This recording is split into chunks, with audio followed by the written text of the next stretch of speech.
again, then I just stay connected with him, and then go back into the walk.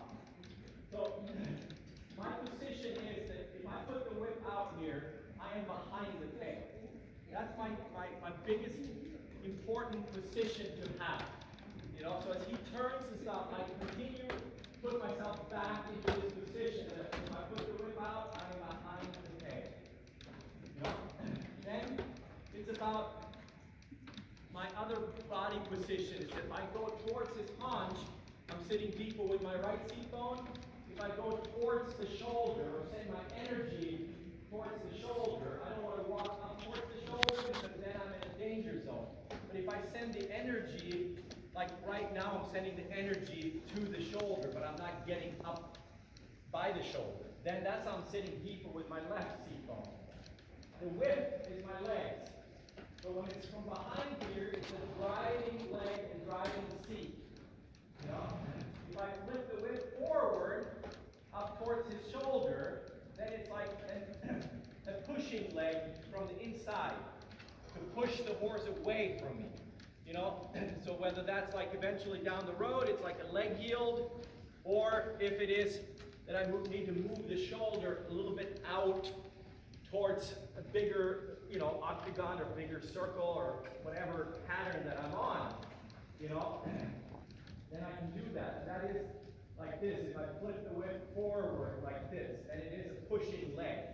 And then as you can see, the whip has a long lash on it, which means that I could touch him from here. Now I'm not going to do that because he is a sensitive horse. I know his father, even though his owner, I'm so bad with names, but Kathy. Kathy, says he is, very laid back and stuff. But again, I don't know him. Plus, he's never done this. So, and horses are flight animals. So, I am going to be cautious here about making too much, of hasty movements and so forth. When I just get to know him and he's getting to know me, And then, but again, I want you guys to know that the whip can also be used as an actual whip because it has this long lash, And then there's the reins, right? The reins are nothing more, nothing less than when you ride. Even though that is the only direct point of contact that I have with the horse when I longline. It shouldn't be anything that is being used with strength or force. And again, if it was something strength and force, I would have giant muscles, and I don't. It has nothing to do with strength here. It's about channeling the horse's energy. And then it says we know it's the horse that should seek the contact, not us taking the contact. And so, again, now in the walk here, we're starting to get a little bit more familiarized. And again, I'm starting to communicate with him by, again, using the outside rein a little bit so that he understands that, this guy, he is actually riding me from the ground.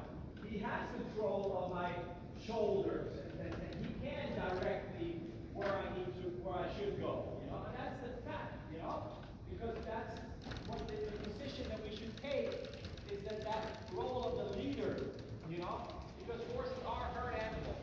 We need to take that leadership role when we start working with them. And that doesn't matter whether it's riding, longlining, driving, even leading the horse from point A to point B, we need to be the leader, And so that is an important part in working with horses. Good boy. And so again, I talked a little bit before about the other horses. My choice of pattern is an octagon. I do not put out cones as an octagon. And the reason for that is multiple. One is that I want to be able to deviate from an octagon to a hexagon or a pentagon. And then the other thing is that I don't have as much control of the horse as I do when I ride. Because I obviously have way less of points of contact, when I am longlining. And so maybe a horse that I am really longlining on a very regular basis, I could put the cones out and I could be pretty exact with that. But again, that's not the point. The point is that it resembles an octagon or a pentagon on and not anything else. Because what I want with those patterns is I want to be able to control the shoulder. Because every horse, 95 to 98% of our horses have a tricky right shoulder. And so going to the left, like we're doing now, the right shoulder likes to drift out on most horses. And then going to the right, most horses collapse and fall in with the right shoulder. And that is, you know, my opinion, it is because of how the horse lays in the mom's womb, you know, and that's how they end up having that one side that's trickier than the other. But I don't know, I don't have any scientific proof for that. That's just my philosophy, which I think makes sense. But anyway, so then this octagon or hexagon or pentagon pattern makes me able to control this shoulder that wants to drift away, you know. So again, you know, and it also allows me to have multiple opportunities to have communication with the horse when I longline it, without being on top of it and having all the other points of contacts, you know, with the horse. So that's why I love those patterns, you know, because they do multiple things for me as a longline. But the primary thing is that it controls the shoulder. Because I do believe that we steer a horse not with the rings of the bit, but with the shoulders. And then I do believe that the engine on the horse is in the hind leg.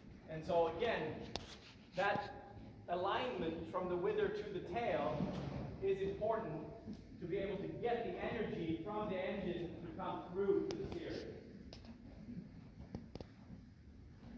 And then the other thing that I want to say before I start trotting is that, again, everything becomes super transparent on the long line. Because the horse can't use us riders, you know, to their benefit. And we can't be there to assist them. The horse has to take accountability and responsibility. And for me, that is the big reason why it is such a good complement, not substitute to riding, but a complement and a good cross-training tool. And so, I'm going to start now doing the same octagon pattern here in the trot and get an understanding to see, you know, where we're at. He chose the canter, which is good. Forward thinking is positive thinking.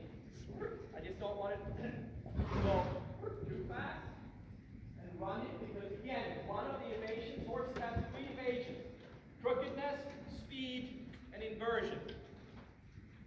And so, of course, the first thing that I address on the long line is, as I mentioned, crookedness, because I wanted to create alignment. And so, you know, then horses usually use the second evasion when you address their first evasion, which is then the speed. You know? And so that's a little bit what I think we saw. But again, I'm not going to read too much into it. It could be that he's just, you know, a little confused. Maybe you want me to canter, he thinks, and, you know, so when it's a new horse, you know, I'm trying not to run too much into everything, you know. And so again, here he picks up the canter. I just go with that a little bit, and again, channel this canter on my octagon. Same thing, whether it's walk, trot, or canter. It's my octagon, you know, to get the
canter. You know, trot is the most unnatural gait, but it's also the gait that we can